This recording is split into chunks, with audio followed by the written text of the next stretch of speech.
ಪ್ರಜಾತಂತ್ರ ವ್ಯವಸ್ಥೆಯಲ್ಲಿ ಯಾರು ಬೇಕಾದರೂ 25 ವರ್ಷ ಆಗಿರೋವಂಥವ್ರು, ಭಾರತೀಯರಾಗಿರೋವಂಥವ್ರು, ವೋಟರ್ ಆಗಿರೋವಂಥವ್ರು, ಇಲ್ಲಿಯ ವಾಸಿಗಳಾಗಿರೋವಂಥವ್ರು, ಡೊಮೈಸಿಲ್ ಇರೋವಂಥದ್ದು. ಸೊ ಅವರು ಚುನಾವಣೆಗೆ ನಿಲ್ಲಕ್ಕೆ ಅವಕಾಶ ಇದೆ, ಇಲ್ಲ ಅಂತ ನಾನು ಹೇಳೋದಿಲ್ಲ. ನೋಡಿ, ಇದೊಂದು ಬೈ ಎಲೆಕ್ಷನ್. 5 ವರ್ಷ ಶಾಮನೂರವರಿಗೆ ಅವಧಿ ಜನ ಆಶೀರ್ವಾದ ಮಾಡಿದರು. ಆಮೇಲೆ ನಮ್ಮ ಪಾರ್ಟಿನಲ್ಲಿ ಇನ್ವೇರಿಯಬಲಿ ಮೆಜಾರಿಟಿ ಆಫ್ ಸಂದರ್ಭದಲ್ಲಿ ಈ ರೀತಿಯ ಅಕಾಲಿಕ ಮರಣ ಆದಂಥ ಸಂದರ್ಭದಲ್ಲಿ ಆಯಾ ಕುಟುಂಬದವರಿಗೆ ಕೊಟ್ಟಿರ್ತಕ್ಕಂಥದ್ದು ನಮ್ಮ ಪಕ್ಷದಲ್ಲಿ ಬಂದಿರತಕ್ಕಂಥ ಒಂದು ಸಂಪ್ರದಾಯ ಅಥವಾ ವಾಡಿಕೆ. ಸೊ ಹಾಗಾಗಿ ಎಲ್ಲ ರೀತಿಯ ಲೆಕ್ಕಾಚಾರಗಳನ್ನು ಹಾಕಿ ನಮ್ಮ ಪಕ್ಷದ ಹೈಕಮಾಂಡ್ ಜನರ ಭಾವನೆಗಳನ್ನು, ಕಾರ್ಯಕರ್ತರ ಅಭಿಪ್ರಾಯಗಳನ್ನು, ನಾಯಕರುಗಳ ಅಭಿಪ್ರಾಯಗಳನ್ನು ಇವೆಲ್ಲವನ್ನೂ ಸಹ ಅರ್ಥ ಮಾಡಿಕೊಂಡು ಇವತ್ತು ಅಭ್ಯರ್ಥಿಯನ್ನು ಕೊಟ್ಟಿದ್ದಾರೆ. ಅದರ ಅರ್ಥ ಮೈನಾರಿಟೀಸಲ್ಲಿ ಯಾರು ಸಮರ್ಥರು ಇಲ್ಲ ಅಂತ ಅಲ್ಲ, SC-ನಲ್ಲೋ ST-ನಲ್ಲೋ OBC-ನಲ್ಲೋ ಇಲ್ಲ ಅಂತ ಅಲ್ಲ, ಇದ್ದಾರೆ.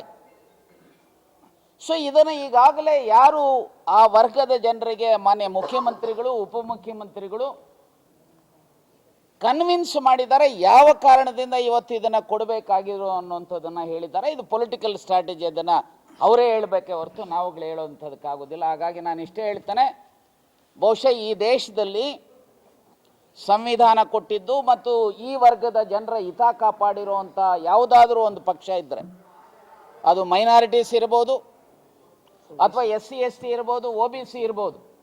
When compare to other political parties, ಯಾವುದಾದ್ರೂ ಒಂದು ಪಕ್ಷ ಈ ವರ್ಗದ ಜನರ ಹಿತ ಕಾಪಾಡಿರುವಂಥದ್ದು ಯಾವುದಾದ್ರೂ ಇದ್ದರೆ ಅತ್ಯಂತ ಬದ್ಧತೆಯಿಂದ ಈ ಮಾತನ್ನು ಹೇಳಿಕೆ ಬಯಸ್ತಾನೆ, ಅದು ಒಂದೇ ಕಾಂಗ್ರೆಸ್ ಅನ್ನೋದನ್ನು ಹೇಳಿಕೆ ಬಯಸ್ತಾನೆ. ಭಾರತೀಯ ಜನತಾ ಪಾರ್ಟಿಯವರು ಕೇವಲ ತೋರುಗಾಣಿಕೆ ಹೇಳಿಕೆಗಳನ್ನು ಕೊಡ್ತಾರೆ.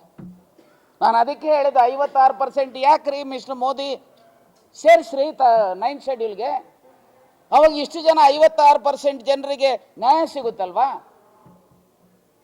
ಸೊ ಹಾಗಾಗಿ ಈ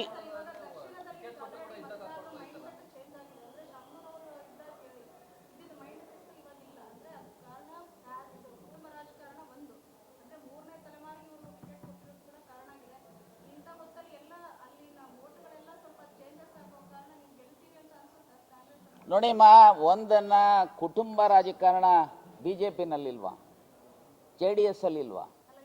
ಅಲ್ಲ,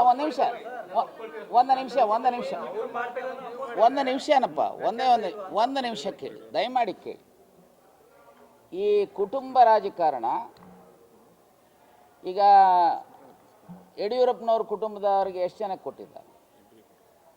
ಆಯಿತು,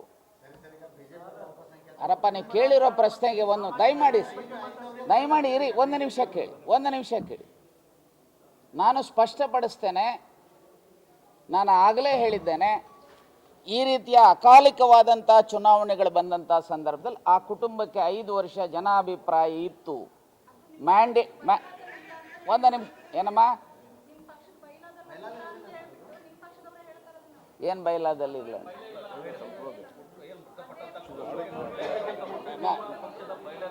ಬ್ರದರ್, ಒಂದನ್ನು ಹೇಳ್ತೀನಿ, ನಾನು ಒಬ್ಬ ವಕೀಲ. ಕಾನ್ಸ್ಟಿಟ್ಯೂಷನನ್ನು, ಕಾಂಗ್ರೆಸ್ ಕಾನ್ಸ್ಟಿಟ್ಯೂಷನನ್ನು ಅನೇಕ ಸಾರಿ ಓದಿದೆ. ಅಲ್ಲ, ಒಂದು ನಿಮಿಷ ಅಪ್ಪ ಅಣ್ಣ, ನೀವು ಕೇಳಿದ್ದೀರಿ, ಯಾವ ಪಕ್ಷದ ಬೈಲಾದಲ್ಲಿ ಆ ರೀತಿಯ ವಿಚಾರ ಇದೆ ಹೇಳ್ತೀರಾ? BJP-ನಲ್ಲಿದೆಯಾ? JDS-ಅಲ್ಲಿದೆಯಾ? ಸೊ ನಾನು ಇಷ್ಟೇ ಹೇಳ್ತೇನೆ, ನಿಜ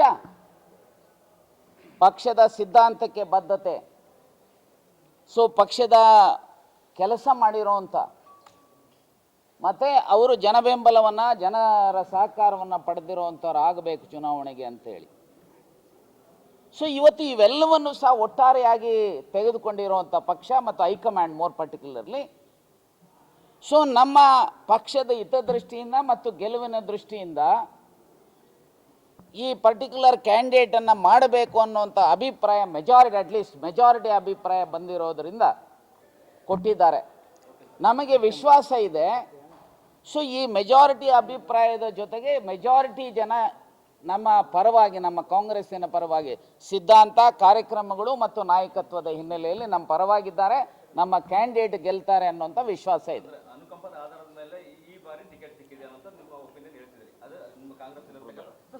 ನೋಡಿ, ಅದಾದ ನಂತರದಲ್ಲಿ 2028ಕ್ಕೆ ಇವರ ಹೊರತಾಗಿ ಬೇರೆ ಟಿಕೆಟ್ ಕೊಡ್ತಿರಾಗತ್ತೆ ಘೋಷಣೆ ಮಾಡ್ಬಿಡ್ರಲ್ಲ ಈಗಲೇ ನೀವು ಮತ್ತೆ ಈಗ ಯಾಕಂದ್ರೆ ನೋಡಿ ಒಂದೇ ನಿಮಿಷ ರೀ ಒಂದೇ ನಿಮಿಷ ಯಾಕೆ ಆ ಥರ ಒಂದೇ ಆಗಲಿ ಸ್ವಲ್ಪ ನೋಡಿ 28ಗೆ ಏನಿರುತ್ತೆ ಏನಿರಲ್ಲ ಅಂತ ಗೊತ್ತಿಲ್ಲ. ಮಹಿಳಾ ರಿಸರ್ವೇಷನ್ ಬರುತ್ತಾ, ಡಿಲಿಮಿಟೇಷನ್ ಬರುತ್ತಾ, ಕಾನ್ಸ್ಟಿಟ್ಯೂನ್ಸೀಸ್ 224 ಇರ್ತಾವ, 300 ಆಗ್ತಾವ, 28 ಪಾರ್ಲಿಮೆಂಟ್ ಇರ್ತಾವ, 40 ಆಗ್ತಾವ. ಇವತ್ತಿನ ಎಲ್ಲ ಮೋದಿಯವರ ಕೈಲಿದೆ. ಯಾವ್ಯಾವ ಕಾಲಘಟ್ಟದಲ್ಲಿ ಏನು ತೀರ್ಮಾನ ತೆಗೆದುಕೋಬೇಕು ಅನ್ನೋಂಥದ್ದು ರಾಷ್ಟ್ರೀಯ ಪಕ್ಷ ಆಗಿರುವಂಥ ನಮ್ಮ ಪಕ್ಷದ ನಾಯಕತ್ವಕ್ಕೆ ಗೊತ್ತು. ಸೊ ಹಾಗಾಗಿ ಇಲ್ಲಿ ಪ್ರೆಸ್ ಕಾನ್ಫರೆನ್ಸಲ್ಲಿ ಹೇಳಿ ನೆಕ್ಸ್ಟ್ 28ಗೆ ಇದು ನಾನೊಬ್ಬ ಪಕ್ಷನಿಷ್ಠ ಪಕ್ಷದ ರಾಜ್ಯ ಉಪಾಧ್ಯಕ್ಷನಾಗಿ ಆ ರೀತಿ ಲಘುವಾಗಿ ಮಾತನಾಡೋದಿಲ್ಲ. ನಾನು ಸ್ಪಷ್ಟಪಡಿಸ್ತೇನೆ, ದಯಮಾಡಿ ಅವತ್ತಿನ ವಿದ್ಯಮಾನದಲ್ಲಿ ಅವತ್ತು ಏನಾಗಿರುತ್ತೆ ಅನ್ನೋದನ್ನು ನೋಡಿ ಅವತ್ತು ಪಕ್ಷನಿಷ್ಠೆ ಮತ್ತು ಯಾರು ಗೆಲ್ಲುವಂಥ ವಿಚಾರಗಳನ್ನು ಮನನ ಮಾಡಿಕೊಂಡು ಅವತ್ತು ಸಹ ಟಿಕೆಟ್ ಕೊಡುವಂಥ ಕೆಲಸ ಪಾರ್ಟಿ ಮಾಡುತ್ತೆ ಅಂತೇಳಿ ಹೇಳಿಕೆ ಬಯಸ್ತೇನೆ. ಅದೇ ಕ್ಷೇತ್ರದ ಮುಸ್ಲಿಮರು ಹೇಳ್ತಾ ಇದ್ದಾರೆ, ನಮಗೆ ಬಿಜೆಪಿ ಅವರು ಯಾವ ರೀತಿ ಮಾಡ್ತಾರೆ ಎದುರಿಸ್ತೇನೆ ಕಾಂಗ್ರೆಸ್ಗೆ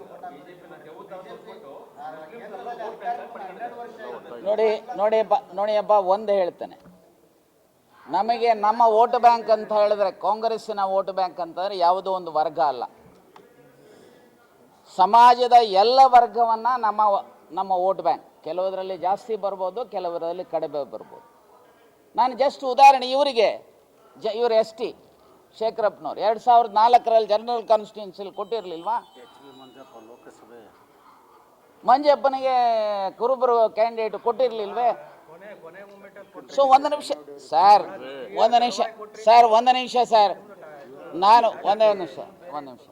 ನಾನು ಪಾರ್ಲಿಮೆಂಟ್ ಸದಸ್ಯನಾಗಬೇಕಾದ್ರೆ 16ನೇ ತಾರೀಕು ಲಾಸ್ಟ್ ಡೇಟ್, ನನಗೆ 15ನೇ ತಾರೀಕು ಕ್ಲಿಯರ್ ಮಾಡಿದ್ದು. ಓದೇ ನಾಮಿನೇಷನ್ ಹಾಕಿದೆ.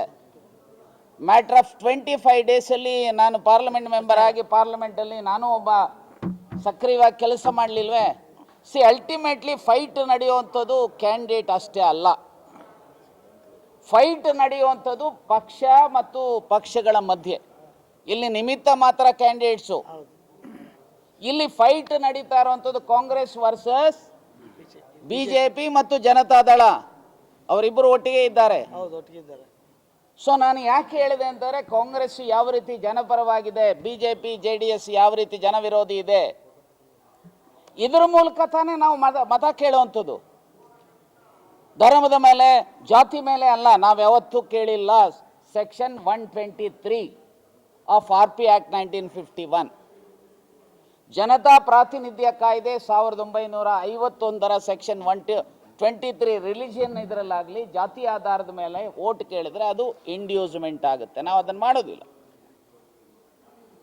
ಸೊ ಹಾಗಾಗಿ ಯಾರು ಎಷ್ಟೇ ಏನೇ ಮಾಡಿದ್ರು ಸಹ ನಾನು ಸ್ಪಷ್ಟಪಡಿಸ್ತೇನೆ, ಭಾರತೀಯ ಜನತಾ ಪಾರ್ಟಿ ನಾನು ಬೇಕು ಅಂತಲೇ ಸೀಕ್ವೆನ್ಸ್ ವೈಸ್ ಹೇಳಿದೆ. ಅವರು ಕೊಡೋ ಮಾತುಗಳು ಹೇಗೆ, ನಡ್ಕೊಳ್ಳೋದು ರೀತಿಯಲ್ಲಿ ಹೇಗೆ. ವಾಲ್ಮೀಕಿ ಸಮಾಜದ ಒಬ್ಬ ವ್ಯಕ್ತಿ ಅಪೋಸಿಟ್ ಕ್ಯಾಂಡಿಡೇಟ್ ಆಗಿ ನಿಂತ್ಕೊಂಡದನ್ನ ಕಾಣಿಸ್ಕೊಂಡ್ರೆ ಇಡೀ ವಾಲ್ಮೀಕಿ ಸಮಾಜದ ಕಾಂಗ್ರೆಸ್ ಮುಖಂಡರು ಕರ್ಕೊಂಡ್ಬಂದ್ಬಿಟ್ಟು ಮತ ಹೋಲಿಕೆ ಮಾಡ್ತಾರೆ.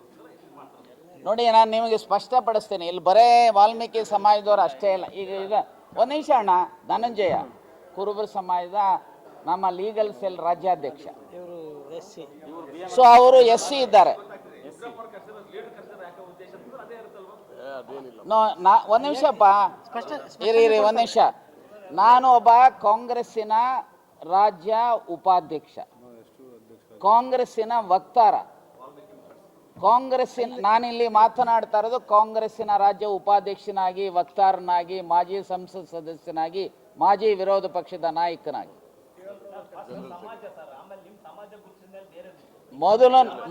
ಮೊದಲು ನನ್ನ ದೃಷ್ಟಿನಲ್ಲಿ ದೇಶ, ಮೊದಲು ದೇಶ, ಆಮೇಲೆ ಎಲ್ಲ.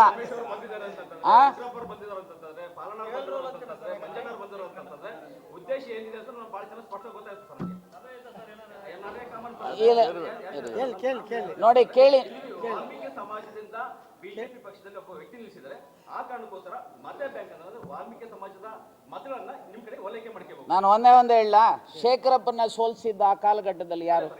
ಅಲ್ಲ, ಒಂದ್ ನಿಮಿಷನಪ್ಪ, ಅವರು ಅದೇ ಸಮಾಜದವರಲ್ವಾ? ಅವರು ಕಾಂಗ್ರೆಸ್ ಇರಿ ಒಂದ್ ನಿಮಿಷ.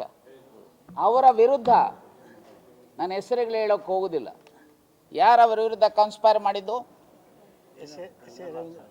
ಸೊ ನಾನು ಇಷ್ಟೇ ಹೇಳ್ತೇನೆ, ನಾವಿವತ್ತು ಜಾತಿ ಆಧಾರಿತವಾಗಿ ಓಟನ್ನು ಕೇಳ್ತಾ ಇಲ್ಲ. ನಾವಿವತ್ತು ವರ್ಗಗಳ ಹಿತವನ್ನು ಕಾಪಾಡುವಂಥ, ಅದು SC ಇರ್ಬೋದು, ST ಇರ್ಬೋದು, OBC ಇರ್ಬೋದು, ಮೈನಾರಿಟೀಸ್ ಇರ್ಬೋದು, ಇವರ ಹಿತ ಕಾಪಾಡುವಂಥ ಯಾವುದಾದ್ರೂ ಒಂದು ಪಕ್ಷ ಇದ್ದರೆ ಅದು ಕಾಂಗ್ರೆಸ್ಸು. ಸೊ ಹಾಗಾಗಿ ದಯಮಾಡಿ ನಾವು ಜಾತಿ ಆಧಾರಿತವಾಗಿ ನಾವಿಲ್ಲಿ ಸೇರಿರುವಂಥವ್ರು ಓಟ್ ಕೇಳೋದಕ್ಕೆ ಬಂದಿಲ್ಲ. ನಾನು ನಿಮಗೆ ಇನ್ನೊಂದು ಹೇಳ್ತೇನೆ, ಒಂದು ನಿಮಿಷ ಅಣ್ಣ, ಒಂದೇ ಒಂದು ನಿಮಿಷ ಒಂದು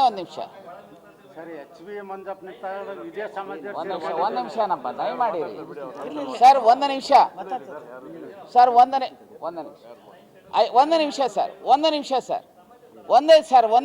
ಸರ್. ನಾನು ಅದನ್ನು ಯಾಕೆ ಹೇಳಿದೆ ಅಂದರೆ, it's A part of government proceedings, government stands. Sir ಒಂದು ನಿಮಿಷ, ಒಳ ಮೀಸಲಾತಿಗೂ ಸಹ 9 ಶೆಡ್ಯೂಲ್ಗೆ ಸಂಬಂಧ ಇದೆ. 9 ಶೆಡ್ಯೂಲ್ಗೆ ಸೇರಿಸಿದರೆ 15ರ ಬದಲು 17 ಸಿಗುತ್ತೆ. ಈಗೇನು 17ರ 6, 6, 5 ಮಾಡಿದ್ರಲ್ಲ, ನಾಗಮೋಹನ್ ದಾಸು 6, 6, 4, 1 ರೆಕಮೆಂಡ್ ಮಾಡಿದ್ರು. ಈಗ ಅದರಲ್ಲಿ 15ರಲ್ಲಿ ಅದನ್ನು 2 ಕಡಿಮೆ ಆಗಿ ಇವತ್ತು ನೋಡಿ, ನಿಮ್ಗೆ ಜಸ್ಟ್ ಉದಾಹರಣೆ ಹೇಳ್ತೇನೆ. 56,000 ಇದರಲ್ಲಿ ಎಷ್ಟು ಕಡಿಮೆ ಆಗುತ್ತಪ್ಪ ನಮಗೆ ಈ ವರ್ಗಕ್ಕೆ, STಗೆ ಅಥವಾ SCಗೆ? ಇದು ಈ ವರ್ಗದ ಜನರ ಬದುಕಿನ ಪ್ರಶ್ನೆ ಇವತ್ತು ಕೇಂದ್ರದಲ್ಲಿದೆ. So Modi has to play ನಾವು. ಇಲ್ಲ 9 ಶೆಡ್ಯೂಲ್ಗೆ ಸೇರಿಸ್ತೀನಾ? ಇಲ್ಲ ಹೇಳಪ್ಪ. ನಿನಗೇನಾದರೂ ಬದ್ಧತೆ ಇದೆ ಅಂದರೆ SC, ST, OBC, ಮೈನಾರಿಟೀಸ್ ಬಗ್ಗೆ ಮೊದಲು 9 ಶೆಡ್ಯೂಲ್ಗೆ ಸೇರಿಸಿ. ಕಾಂಗ್ರೆಸ್ ಪಕ್ಷ ವಾಲ್ಮೀಕಿ ಸಮಾಜದ ವಿರೋಧಿ ಪಕ್ಷ ನೋಡಿ, ಕಾಂಗ್ರೆಸ್ ಯಾವುದೇ ವರ್ಗದ ವಿರೋಧಿ ಪಕ್ಷ ಅಲ್ಲ. ಇಬ್ಬರು ಸಚಿವರನ್ನು ಕೂಡ ಈಗಾಗಲೇ ಕೆಳಗಿಳಿಸಿದ್ದಾರೆ. ಆದರೆ ಅವರ ಸಮಾಜಕ್ಕೆ ಕಾಂಗ್ರೆಸ್ ಪಕ್ಷದಲ್ಲಿ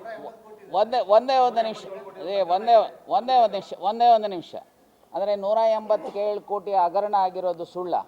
ಅಲ್ಲ, ನಿಮ್ಮಲ್ಲೇ ಆಗಿದೆಯಲ್ಲ. ಅಲ್ಲ, ಒಂದು ನಿಮಿಷ. ಅದಕ್ಕೋಸ್ಕರನೇ ನಾವು ಭ್ರಷ್ಟಾಚಾರವನ್ನು ಸಹಿಸೋದಿಲ್ಲ, ಅದಕ್ಕೋಸ್ಕರ ಕ್ರಮ ಜರುಗಿಸಿದೆ ನಮ್ಮ ಪಕ್ಷ. ಇದು ಒಂದು. ಎರಡನೇದು, ಈಗ ಮೊದಲು 2008-09ಕ್ಕೆ ಮೊದಲು ಎಷ್ಟಿತ್ತು? STಗೆ ಎಷ್ಟು ಸೀಟಿತ್ತು? 2 ಇತ್ತು, ಗೋಕಾಕು ಮತ್ತು ವಿರಾಜಪೇಟೆ. ಹೀಗೆ ಇವತ್ತು 15 ಸೀಟ್ ಯಾರಾದರೂ ಕೊಟ್ಟಿದ್ರೆ, ಡಿಲಿಮಿಟೇಷನ್ ಮಾಡಿ ಜಾರಿಗೆ ತಂದಿದ್ರೆ ಅದು ಕಾಂಗ್ರೆಸ್ಸು. SCಗೆ 31ರಿಂದ 36 ಮಾಡಿದರೆ ಅದು ಕಾಂಗ್ರೆಸ್ಸು. SCಗೆ ಲೋಕಸಭಾ ಸ್ಥಾನಗಳು 0 ಇತ್ತು, STಗೆ 2 ಮಾಡಿದ್ದು, ಇವತ್ತು 3 ಜನ ಆಯ್ಕೆ ಆಗಿದ್ದಾರೆ STಗೆ. ಹಾಗೆ ಇವರು SCಗಳು 5 ಆಗಿದ್ದಾರೆ. ಸಾಮಾಜಿಕನಾಗಿ SCಗಿರ್ಬೋದು, STಗಿರ್ಬೋದು, OBCಗಿರ್ಬೋದು ಅಥವಾ ಮೈನಾರಿಟೀಸ್ಗಿರ್ಬೋದು, ಯಾರಾದರೂ ಅವರ ಹಿತ ಕಾಪಾಡುವಂಥ ಮುಂಚೂಣಿ ಪಕ್ಷ ಇದ್ದರೆ ಅದು ಕಾಂಗ್ರೆಸ್ಸು. ನಾನು ನಿಮ್ಗೆ ಕೇಳ್ತೇನೆ, ನಿಮಗೇನಾದರೂ ಈ ವರ್ಗದ ಜನಪರವಾಗಿದ್ದರೆ ಭಾರತೀಯ ಜನತಾ ಪಾರ್ಟಿಯವರು ಅನೌನ್ಸ್ ಮಾಡಿ 9 ಶೆಡ್ಯೂಲ್ಗೆ ಸೇರಿಸ್ರಿ.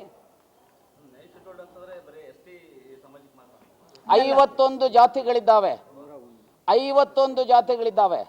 ಅದರಲ್ಲಿ ಕುರುಬ ಸಮಾಜದವರಿದ್ದಾರೆ, ಗೊಂಡ, ರಾಜಗೊಂಡ, ಕಾಡು ಕುರುಬ, ಜೇನು ಕುರುಬ, ಹಾಗೆ ಮರಾಠಿ ನಾಯಕರಿದ್ದಾರೆ. ಹಾಗೆ 51 ಜಾತಿಗಳಿದ್ದಾವೆ. SCನಲ್ಲೂ ಸಹ ಬರೇ ಲೆಫ್ಟು, ರೈಟು, ಬೋವಿ, ಲಂಬಾಣಿ ಅಷ್ಟೇ ಅಲ್ಲ, 101 ಜಾತಿಗಳಿದ್ದಾವೆ.